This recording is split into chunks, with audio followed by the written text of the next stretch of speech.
When you subscribe, we will use the information you provide to send you these newsletters.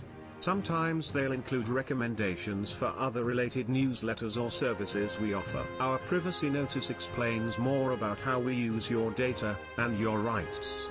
You can unsubscribe at any time. Mike Tyson and Roy Jones Jr. are banned from knocking each other out during this weekend's highly anticipated exhibition clash. The two boxing icons are set to trade leather for charity in Los Angeles on Saturday night, but both will have to adjust to a new set of rules inside the ring. Given that both fighters are over the age of 50, the California State Athletic Commission, CSAC, have decided to put some new regulations in place to protect the health and safety of the fighters. The contest will last just 16 minutes, made up of 8 2-minute rounds.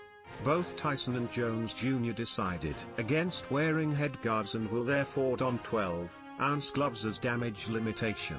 Andy Foster, the CSAC's executive director, has made it clear they will call proceedings to a halt if either fighter is cut.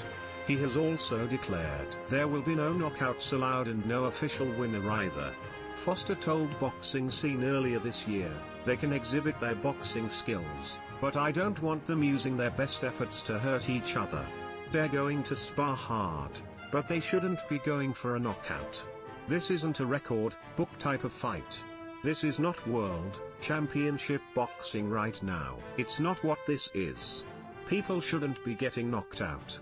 There will be no judges ringside, however. The WBC, World Boxing Council, have organized for 3 former fighters, Chad Dawson, Christy Martin and Vinny Poncienza, to be ringside. They will then score the contest and the frontline battle belt will then be handed to their pick. UFC President Dana White was left bemused when he was informed that the pair could not knock each other out. He said, "They're not allowed to knock each other out. How do you enforce that? I'd like to bet that doesn't happen. Can you bet on that?" White was then told no bets will be taken on the contest. He added, "You can't even bet on this fight." "I did not know that. I don't even know what to say to that." A post shared by Mike Tyson, at Mikey Tyson, both fighters have laid on record their frustration at the enforcement of 2-minute rounds. Tyson said, "I'm sure they have their reasons for doing it. But you know, women fight for 2 minutes. But I guess the commission has a bigger influence than I do. I'm just happy that we're doing it." His opponent and former 4-weight world champion Jones was in agreement. "I'm not happy at all. That's for women. Why are we doing 2-minute rounds? We're 2 of the best to ever do it. 2 minutes doesn't do anything for me or him."